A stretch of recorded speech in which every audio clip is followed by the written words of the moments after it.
नमस्कार दोस्तों।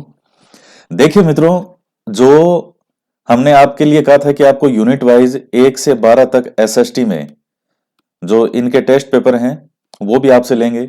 तो अब उसका पूरा शेड्यूल क्या है, कैसे है, और इतना शानदार शेड्यूल बनाया है कि अगर आपने ईमानदारी से उसको फॉलो कर लिया तो आप ये मान के चलिए कि ना केवल आपका सिलेक्शन बल्कि अच्छी रैंक के साथ में भी सिलेक्शन होगा। तो वो क्या इसमें ऐसी चीजें हैं, क्या शेड्यूल बनाया है, तो पूरा एक सिस्टम है। तो अच्छे से सुनेगा इसको। देखिए, जो ऐप पर टेस्ट सीरीज चला रखी थी आरबीएससी वाली, उसमें आपके आरबीएससी के क्वेश्चन जो है उनको लगभग 1.5-2 महीने हो गए कंप्लीट हुए। वो सब मैं कंप्लीट करवा चुका हूँ, 6 से 10 तक की किताबों के सभी क्वेश्चन। और उनकी संख्या वैसे देखें तो लगभग 2500 के 2500 के आसपास वो क्वेश्चनों की संख्या है। और अगर उनमें फैक्ट देखें तो वो कम से कम 4-4.5 हजार के आसपास हैं। क्योंकि एक ही क्वेश्चन, जैसे मैंने बड़े बड़े क्वेश्चन बनाए, एक ही क्वेश्चन में 4 ऑप्शन दे दिए, 4 फैक्ट, 4 कथन। तो उस तरह से देखें तो आपके इतने जबरदस्त तरीके के वो पूरा सार है आरबीएससी का जो आपके टेस्ट पेपर हैं। और वो सब थे पीडीएफ फॉर्मेट में। और अब जो यूनिट वाइज मैं आपसे टेस्ट पेपर लूंगा ये सब ऑनलाइन फॉर्मेट में होंगे। यानी आपकी रैंक क्या बनती है वो ऑटोमेटिक आपको पता चल जाएगा। तो क्या इसका शेड्यूल है, और अच्छे से देखिएगा। और अब तक आपको 1.5-2 महीने का समय मिला है।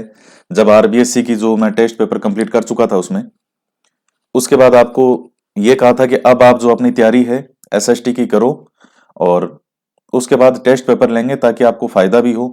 पहले अगर आपकी खुद तैयारी हो तो। और ये पेपर आप इसी प्रकार से दें जैसे कि आप एग्जाम हॉल में हो। अगर इस तरह से आप ईमानदारी से और निष्ठा से पेपर लेंगे, अगर पेपर देंगे, तो निश्चित रूप से आपको लाभ होगा। देखिए, एसएसटी के अंदर आपकी 12 यूनिट है। और पहली यूनिट ये भारतीय सभ्यता और संस्कृति, दूसरी है मौर्य तथा गुप्त। ये जो सिलेबस तो आपके पास में होगा।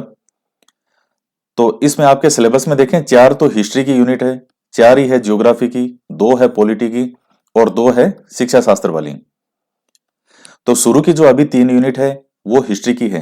पहली है भारतीय सभ्यता, संस्कृति और समाज, दूसरी है मौर्य तथा गुप्त साम्राज्य और गुप्तोत्तर काल, तीसरी है मध्यकाल और आधुनिक काल, और फोर्थ है भारतीय संविधान और लोकतंत्र। 5वीं यूनिट है सरकार, गठन एवं कार्य। उसके बाद 6 यूनिट है। अब ये किससे है जी? ये चारों ज्योग्राफी से संबंधित हैं, 6 से 9। पहली है पृथ्वी के प्रमुख घटक, 7वीं है संसाधन और विकास, 8वीं भारत का भूगोल है, और 9वीं राजस्थान का भूगोल है। तो ये 4 यूनिट है। इसके बाद 10वीं है राजस्थान का इतिहास और संस्कृति। फिर 11वीं और 12वीं है शिक्षा शास्त्रीय मुद्दे। तो ये आपका यूनिट है। और इसी यूनिट वाइज ही आपका टेस्ट होगा। तो आपका सिलेबस जो है वो आप अपना हमेशा सामने रखें कि आपका सिलेबस क्या है और कौन सी यूनिट कब है। शेड्यूल क्या है अब वो मैं आपको बता देता हूं। अब देखिएगा, जो दिसंबर अभी आने वाला है, तो संडे टू संडे ये हमेशा आपके पेपर रहेंगे। अब जो मैं शेड्यूल बता रहा हूं इसे बहुत अच्छे से सुनिएगा। संडे टू संडे आपके पेपर रहेंगे, और हर संडे को एक यूनिट का पेपर होगा। जैसे दिसंबर में 6 तारीख को पहला संडे है, 13 को दूसरा संडे, और 20 को तीसरा संडे, और 27 को चौथा संडे। तो हर संडे को आपका पेपर होगा। तो 4 संडे को तो ये पेपर हो गए, 6, 13, 20 और 27, 4 यूनिट आपकी यहाँ कंप्लीट हो जाएगी। और यूनिट वाइज ही टेस्ट होगा। 6 को पहली यूनिट, 13 को सेकंड यूनिट, 20 को तीसरी यूनिट, और 27 को फोर्थ यूनिट। इसके बाद जनवरी में 5 संडे हैं, 3, 10, 17, 24 और 31। तो यहाँ आपके 5 जो हैं वो यूनिट का पेपर हो जाएगा। 4 यूनिट तो दिसंबर में होगी। फिर 5वीं, छठी, 7वीं, 8वीं और 9वीं, 31 तारीख तक आपकी 9 यूनिट का टेस्ट पेपर हो जाएगा। फिर आता है फरवरी। तो फरवरी का 7, 14 और 21। 21 फरवरी को आपके जो एसएसटी के सारे टेस्ट पेपर हैं ये कंप्लीट हो जाएंगे। यानी 7 को हो जाएगी 10वीं यूनिट, 14 को हो जाएगी 11वीं यूनिट, और 21 को हो जाएगा 12वीं यूनिट का पेपर। तो ये 12 यूनिट इस प्रकार से आपकी कंप्लीट हो जाएगी। अब इसमें कैसे कैसे क्वेश्चन आएंगे, कितने आएंगे, तो देखिए आरबीएससी की जो किताबें थी उसमें मैंने वो चीज रखी थी कि जो आपका आरबीएससी का सिलेबस था, जो आपकी आरबीएससी की किताबें थी, उनमें से क्वेश्चन था, क्योंकि मुझे उनका सार पूरी की पूरी वो किताबें आपको याद करवानी थी। मैं इस हिसाब से चला हूं शुरू से कि आपका अंतिम चयन हो, जो भी विद्यार्थी ईमानदारी से फॉलो करेगा उसका निश्चित रूप से सिलेक्शन होगा। तो पूरा एक सिस्टम के अकॉर्डिंग चला हूं, और अगर आपने फॉलो किया है उसको तो निश्चित रूप से आपका सिलेक्शन भी होगा। आपका बेस, आपकी नींव मजबूत हो चुकी है। और वो टेस्ट पेपर जो आरबीएससी वाले हैं वो केवल एक दो बार आपने कर लिया और उसको आपने रख दिया, वो टेस्ट पेपर नहीं है। वो उनको रेगुलर आपको देखना है, वो पीडीएफ फॉर्मेट में है, और उनके उत्तर भी उस हर पेपर के लास्ट में लिखे हैं मैंने, ताकि उस पेपर को आप बार बार पढ़ो तो ऐसा समय आ जाए कि आपको लास्ट में आंसर देखने की जरूरत नहीं पड़े। अगर मैं चाहता तो उसके साथ के साथ में भी आंसर लिख सकता था, और भले ही वो चीज आपको और आसान लगती कि नहीं ये तो और आसान हो जाता, लेकिन आसान करने से आपका ही नुकसान होता। तो वो तो आपकी तैयारी का एक नींव और एक बेस है। लेकिन अब जो मैंने पेपर बनाए हैं उसमें कोई आरबीएससी का ऐसा कुछ वो सिस्टम नहीं है। ये तो मैंने वैसे बनाए हैं जैसे मैं बनाता हूं हमेशा, जो एक अच्छी ऑथेंटिक बुक से। एनसीईआरटी में से भी, एनसीईआरटी की किताबें, 11वीं 12वीं की किताबें, चाहे आरबीएससी की हो और चाहे एनसीईआरटी की हो। इसके अलावा जो ऑथेंटिक बुक्स आती है, और इसके अलावा हिंदी साहित्य ग्रंथ अकादमी की किताबें हैं, जो भी सब चीजें हैं। लेकिन पेपर जो ऐसा होगा कि बहुत ही एक अच्छे लेवल का पेपर होगा। और आपके रेट में नेगेटिव मार्किंग नहीं है, लेकिन मैंने नेगेटिव मार्किंग रखी है ताकि आप उस चीज को समझो कि आपको कितने सही तरीके से आप क्वेश्चन कर पा रहे हो। एग्जाम हॉल में तो आपको 150 के 150 करने हैं, क्योंकि रेट में नेगेटिव मार्किंग नहीं होती। लेकिन मैंने नेगेटिव मार्किंग रखी है ताकि आप सही तरीके से उस चीज तक पहुंच सको। और दूसरी बात, जो मेरे यहाँ 60 से 65% नंबर ले आएगा, क्योंकि वो तो सब ऑनलाइन फॉर्मेट होगा, तो उसमें आपका नंबर भी वो बन जाएंगे, हाथों हाथ ही नंबर बन जाएंगे आपके। वो सब एक ऑटोमेटिक सिस्टम होता है, रैंक भी ऑटोमेटिक बनती है। तो आप यहाँ 60 से 65% नंबर ले आते हो, तो आप मान के चलिए आप एग्जाम हॉल में 80 से 85% नंबर ले आओगे, 100%। अगर आप यहाँ मेरे टेस्ट पेपर में इतना ले आते हो तो। और ये पेपर वो अच्छे लेवल के पेपर हैं, और कई कई क्वेश्चन इतने बड़े हैं कि उनमें 4 4 ऑप्शन हैं, 3 3 ऑप्शन हैं। आपको नॉलेज कैसी है, आपकी सूझबूझ, आपने कितना याद किया है, कितना ऑथेंटिक किताबें आपने कितनी और तैयारी की है, तो उस पर डिपेंड है। पेपर का क्या है, अब देखिए पेपर जो है उसमें एक दिन में 2 पेपर होंगे आपके। 2 पेपर कैसे, जैसे दिसंबर में, जैसे 6 दिसंबर को आपको पहली यूनिट का पेपर है, तो सुबह 10 बजे और उसके बाद 2 बजे, 10 बजे। और ये क्वेश्चन कितने कितने होंगे, 50 50 क्वेश्चन होंगे एक सेट में। और ये 50 क्वेश्चन करने में भी आपको लगेगा कि आपने वास्तव में कम से कम 100 150 क्वेश्चन कर लिए होंगे, क्योंकि इनमें क्वेश्चन इस तरह से बनाए हैं। तो 50 क्वेश्चन 50 50 के सेट में, सुबह 10 बजे आपका पहला पेपर होगा उसी यूनिट का ही, और उसके बाद 2 बजे उसी यूनिट का दूसरा पेपर लिया जाएगा। यानी पर यूनिट आपके कितने क्वेश्चन हो गए, 100 क्वेश्चन। तो इस तरह से जो आपकी 12 यूनिट है, 12 यूनिट के आपके कितने क्वेश्चन हो जाएंगे, 1200 क्वेश्चन हो जाएंगे। और इनका जो लेवल है वो स्तर है बहुत अच्छे लेवल के, शानदार लेवल के क्वेश्चन होंगे, क्योंकि इसमें कोई वो सीमा नहीं है कि आरबीएससी की किताबों में से ही है। वो सब तो मैं आपको दे चुका हूं, जो 6 से 10th की आरबीएससी किताबें हैं। अब पूरी तरह से एग्जाम के अकॉर्डिंग, तो आपके इस प्रकार से 1200 क्वेश्चन जो हैं ये आपके इसमें हो जाएंगे। और ये शेड्यूल इसलिए बनाया है ताकि आप हर संडे को, हर 7 दिनों में जो आपका समय मिलेगा आपको, आप उसके बीच में उस यूनिट की तैयारी करो।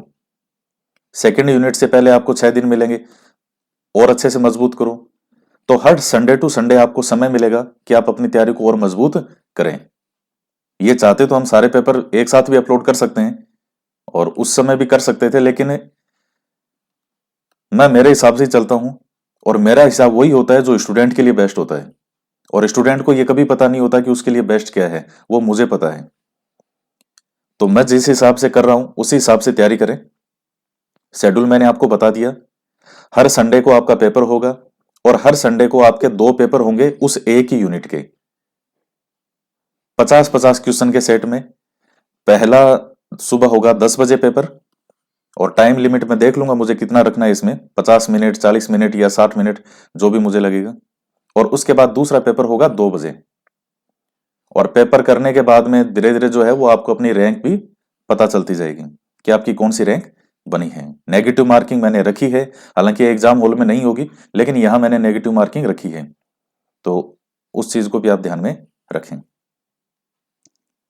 और किसी कोई विद्यार्थी जैसे मान लीजिए नया है, उसने टेट सीरीज ये नहीं ली है और आपको लगता है कि नहीं निश्चित रूप से आपको लेना चाहिए, तो आप ले सकते हैं। कैसे लेंगे? तो ये ऐप है RPC GK with Ajay Chaudhary के नाम से, गूगल प्ले स्टोर से आप डाउनलोड कर सकते हैं, इसका लिंक भी दे देंगे। इसके बाद में देखिए जो इसमें आपको ऊपर ऑप्शन मिलेंगे, ये तो कोर्स है, और ये लेने के बाद में एक ऊपर ऑप्शन आएगा कंटेंट का। उस कंटेंट के अंदर आपको सारी चीजें मिलती है। ये जो अब तक पेपर अपलोड किए हुए हैं आरबीएससी के, सब क्लास वाइज हैं। Class 6 history, 7th history, 8th, 9th, 10th, फिर 6 से 10th की ज्योग्राफी के सारे पेपर, फिर 6 से 10th की पॉलिटी के पेपर, ये सब पीडीएफ फॉर्मेट में है। और इसके बाद में अब ये जो मैं शुरू कर रहा हूं, REET SST unit wise question, इस फोल्डर को मैं सबसे ऊपर लेके आ जाऊंगा जब 6 दिसंबर को सबसे पहला पेपर अपलोड होगा। अब इस फोल्डर में कुछ नहीं है, केवल फोल्डर बनाए हुए हैं, खाली है ये अभी। तो इसके अंदर जो है वो आपके सारे पेपर अपलोड होंगे। ये जो फोल्डर है REET SST unit wise question, अभी इसमें कुछ नहीं है, अभी ये खाली है फोल्डर, इसको अभी बनाया है। तो इसमें यूनिट वाइज आपके पेपर अपलोड करेंगे। सुबह 10 बजे पहला और 2 बजे दूसरा पेपर। ये बीच का समय भी क्यों दिया है? ये बीच का समय भी इसलिए दिया है ताकि आप वापस उसको रिवीजन करो, पढ़ो, और बीच में उसके बाद में 2 बजे दोबारा पेपर दो। तो इसलिए दो ये शेड्यूल ऐसा है कि जो विद्यार्थी इसको फॉलो करेगा वो निश्चित रूप से अपने सिलेक्शन को प्राप्त करेगा। तो ये 24 पेपर होंगे आपके, 24 पेपर, पर पेपर आपके 50 क्वेश्चन होंगे। तो इस प्रकार से जो है ये आपके 1200 क्वेश्चन हो जाएंगे। और अगर फैक्ट देखेंगे तो फैक्ट तो इनमें निकलेंगे कम से कम 2000 से ज्यादा, 2-2500 से ज्यादा तो फैक्ट हो जाएंगे। क्योंकि मैं फिर से बता रहा हूं कि क्वेश्चन जो है उनका एक लेवल है, स्तरीय पेपर है। कुछ क्वेश्चन ऐसे होंगे जो आपको निश्चित रूप से आते होंगे, कुछ ऐसे भी आपको मिल सकते हैं जो आपने हो सकता है कभी ना पढ़े हो, 1-2 ऐसे भी हो सकते हैं। ये तो जैसा आपके एग्जाम हॉल में पेपर आता है उसके अकॉर्डिंग मैंने ध्यान में रखते हुए और थोड़ा सा लेवल ऊपर ही रखा है रीड से, कि जब हमें 100 मीटर की रेस कंप्लीट करनी है तो तैयारी 120 मीटर की करूं। तो आपका काम है ईमानदारी से उस पेपर को देना। तो ये सारा शेड्यूल है, और दिसंबर का पहले संडे से ये आपके पेपर स्टार्ट हैं। तो किस संडे को कौन सी यूनिट है ये आप देख लीजिए। संडे से मैंने आपको बता चुका हूं सारा शेड्यूल। तो इस तरह से आपकी तैयारी लास्ट पेपर के बाद में आपको लगेगा कि आपने वास्तव में पढ़ा है। और बुक्स में क्या क्या पढ़ना था मैं आपको बता चुका हूं। 6 से 10th की आरबीएससी आपने कंप्लीट कर ली। अब इसके बाद में कोई भी एग्जाम के अकॉर्डिंग एक गाइड, ये मैंने आपको प्रेफर की थी। कई विद्यार्थी अभी भी मुझसे पूछ रहे थे सर केवल 6 से 10th की हमने कंप्लीट किया, बस यही पढ़नी है ना? जबकि मैं हमेशा बताता आया हूं कि ये तो आपका बेस मजबूत करेगी, एग्जाम के अकॉर्डिंग कोई एक गाइड और पढ़ लो। और बाकी तो और कितना पढ़ना है तो उसकी तो कोई सीमा कभी नहीं होती। कितना पढ़ना है उसका वैसे तो अंत है ही नहीं। इतनी ऑथेंटिक किताबें हैं, हर टॉपिक की ऑथेंटिक किताबें हैं। तो ये इतना सफिशिएंट होता है अगर आप ईमानदारी से पढ़ते हैं तो आज के वीडियो में इतना ही। और एग्जाम इस तरह से दीजिएगा जैसा कि आप एग्जाम हॉल में बैठे हों, ये सोच करके पेपर देना है आपको। वही अगर आपने उस तरह से दिया कि आराम से सो रहे हैं कि ठीक है ओपन हो जाएगा देख लेंगे, तो फिर देखिए वो लाभ नहीं मिलेगा जो मिलना चाहिए। और जब मैं कह रहा हूं कि वो नहीं मिलेगा तो नहीं मिलेगा वो, और जब कह रहा हूं कि ऐसे मिलेगा तो वो वैसे ही मिलेगा वो। तो आज की वीडियो में इतना ही। अच्छे से तैयारी करें। आप सभी को ऑल द बेस्ट। ये 24 पेपर ईमानदारी से देने के बाद में आप बहुत आगे निकल चुके होंगे। तो मिलते हैं नेक्स्ट वीडियो में। जय हिंद, जय भारत।